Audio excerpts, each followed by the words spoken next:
Vous venez d'entendre le président de la République, François Hollande, première réaction. Que le président de la République aille en Irak dans une période de crise, pourquoi pas? Mais là n'est pas l'essentiel. L'essentiel, c'est l'annonce par le président Obama de la formation d'une grande coalition pour engager la 3e guerre d'Irak.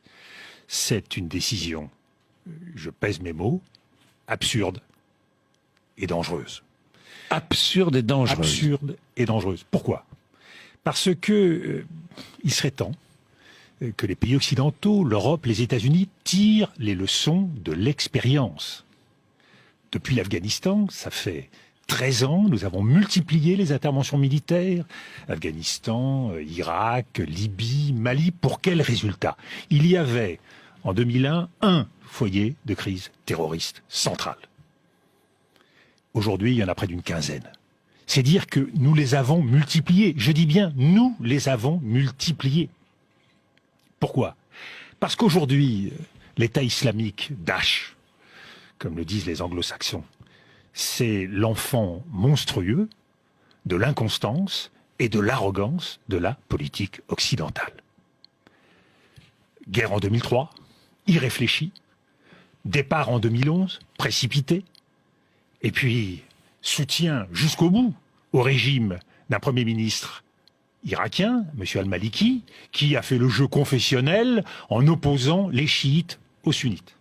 De la même façon, en Syrie, nous avons lâché les opposants, les rebelles syriens au milieu du gué, faisant le jeu à la fois du régime de Bachar el-Assad et en même temps des extrémistes djihadistes.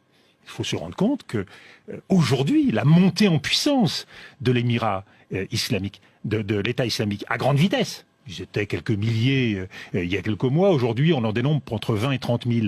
Eh bien, c'est la conséquence de nos incohérences. Alors aujourd'hui, aller faire la guerre dans cette région, qui est une région meurtrie, frappée par les crises identitaires, c'est prendre le risque de cristalliser, de coaliser un certain nombre de forces, une fois de plus contre nous. Et nous rendons à cet État islamique le service qu'ils attendent, c'est-à-dire de constituer... Les considérer. Les considérer et constituer... Considérer que c'est l'adversaire numéro un. Exactement, l'ennemi absolu. Les mettre en scène. Nous leur donnons un statut et surtout, nous facilitons considérablement le recrutement. Qu'est-ce qui va se passer? En un rien de temps, eh bien, ces forces terroristes vont voir les recrues arriver de tout le monde arabe. Et donc, nous allons les renforcer là-bas et nous allons les renforcer ici, chez nous. C'est dire que le risque terroriste devient à peu près immaîtrisé et immaîtrisable. Pourquoi? Parce que nous avons renoncé à faire de la politique. Nous avons renoncé à faire de la diplomatie. Et pour faire une bonne politique et une bonne diplomatie, il faut d'abord tirer les leçons de ces erreurs. La guerre contre le terrorisme, la guerre dans des crises identitaires, c'est jeter de l'huile sur le feu.